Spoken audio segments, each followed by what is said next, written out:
Émilie, bonjour. Merci de prendre le temps de venir nous rencontrer.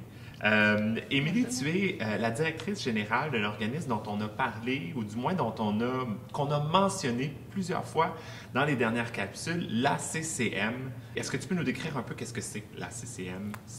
Oui, bonjour déjà. Donc, ACCM, c'est pour AIDS Community Care Montreal. En français, c'est SIDA Bénévole Montréal. On offre des services de soutien aux personnes qui vivent avec le VIH, SIDA ou l'hépatite C, mais aussi tout un pan de... Donc, on offre différents services et aussi tout un pan de programme qui est sur la prévention. Donc, on travaille beaucoup à faire des interventions ou des workshops dans les écoles, dans les cégeps, donc écoles secondaires, cégeps, universités, pour faire de la prévention auprès des jeunes. Et puis aussi auprès des... en tout cas, on outille les enseignants. Ah oui, pour faire de l'éducation, évidemment, de la sexualité. Exactement. Forcément. Chose qui est quand même, on va se le dire, essentielle, je pense, puis dont on parle pas assez malheureusement dans les écoles. Comment est-ce que la CCM et Maison Plein Cœur travaillent ensemble? Parce qu'il me semble que c'est quand même des organismes qui sont, je veux dire, relativement similaires dans leur description.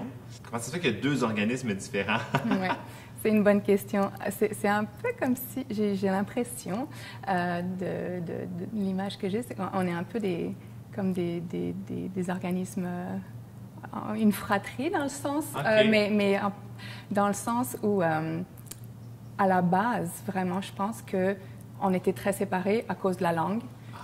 Je pense de l'histoire qu'on a racontée. Je pense que Maison Plein Cœur était vraiment très francophone, alors que ACCM, c'est vraiment AIDS Community Care Montreal. Ça a été vraiment créé par des anglophones pour des anglophones. Notre mission, c'est vraiment de soutenir la communauté anglophone. Donc, c'est vraiment ça, un des gros points différents, une des grosses différences. Mais de ce que je comprends aussi à Maison Plein Cœur, il y a maintenant des services en bilingue. Il y a des choses qui sont faites en français et en anglais. Donc, c'est là que, évidemment, votre support ou votre aide pour, ne serait-ce que l'aspect technique des terminologies, par exemple, ou quoi que ce soit, peut venir, évidemment, aider.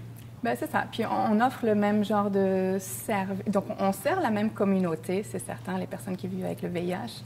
On a la même approche holistique, vraiment en santé globale. Donc, on va soutenir les gens dans les aspects qui sont en lien avec la maladie, mais avec tout ce qui touche leur bien-être. Donc, ça, on partage vraiment cette façon de faire. Et même dans les services qu'on offre, ça se ressemble beaucoup. Puis, on a chacun, donc, on a par exemple en tout cas, et puis on a chacun des services bien spécifiques à nous. Et comment on travaille ensemble, en fait, c'est en se référant aux programmes respectifs. Pour donner un exemple, il y a quelques années, nous, on a un programme qui s'appelle le Buyers Club. C'est un Buyers Club? Oui, un club d'achat, mais en lien avec la nourriture. Donc, c'était vraiment... là, cette année, depuis Covid, c'est devenu plus une banque alimentaire, mais avant, c'était vraiment, on offrait un service on achète en gros des produits de qualité pour pouvoir rendre la nourriture de qualité à des prix abordables à nos membres. Et il y a plusieurs années, on a ouvert notre service aux membres de Maison Plein Cœur, puis à d'autres organismes aussi. Oui. Donc, on a ouvert nos services à Maison Plein Cœur. Et dans l'autre sens, je sais aussi qu'il y a un programme d'art, je ne me souviens plus le nom, mais qui recrute des membres chez nous, par exemple, donc qui invite à votre programme. Donc, c'est un peu comme ça. Et puis, on réfère beaucoup aussi pour les questions de logement, d'hébergement à Maison Plein Cœur. Ah, c'est très intéressant. Ça fait combien de temps à peu près que ce partenariat-là dure entre Maison Plein Cœur et... C'est quelque chose qui est quand même relativement plus récent de ce que je comprends, là, c'est ça? Oui, bien, ACCM a fêté son 30e anniversaire il y a 3-4 ans. Donc, on a vraiment été créés dans les mêmes périodes. Oui, c'est ça. Mais c'est ça, je pense que les collaborations ont commencé un peu plus récemment, depuis 5-10 ans, je dirais, j'ai l'impression. Et puis là, il va y avoir sûrement plus de collaboration et c'est ce qu'on espère parce que Chris Lowe, l'actuel directeur, a été directeur de ACCM dans le passé. Ah oui, OK. Oui, et on est déjà en contact là pour renouer un petit peu les contacts et essayer de travailler plus ensemble. Ça fait combien de temps d'ailleurs que là, tu es en poste de directrice générale de l'ACCM? C'est tout récent? Oui, ça fait 6 mois. 6 mois. Qu'est-ce que ça fait d'arriver dans un organisme comme ça en pleine pandémie?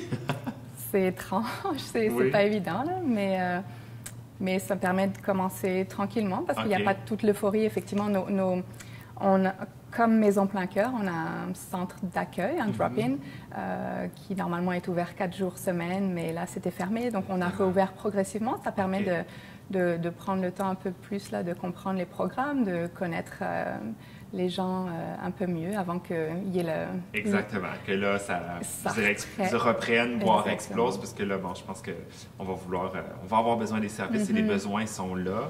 Vraiment, Émilie, merci beaucoup d'avoir pris le temps. Je pense que ACCM est entre bonnes mains avec une directrice générale qui a vraiment une tête sur les épaules, qui a vraiment une belle... humanité et qui va mener cet organisme-là et une belle collaboration aussi avec les autres organismes dont Maison Plein Cœur. Alors, je te remercie infiniment d'avoir pris le temps puis merci pour ton implication. Bien, merci à vous et puis oui, on espère vraiment avoir de plus belles collaborations encore parce que oui, pour vraiment s'assurer de la complémentarité de nos services et puis de soit mettre les ressources ensemble parce qu'on vit tous avec des ressources limitées, donc et puis s'assurer de... Oui, on a le même objectif d'avoir le bien-être de nos membres à cœur. Merci infiniment, Émilie. Merci beaucoup. En plein cœur.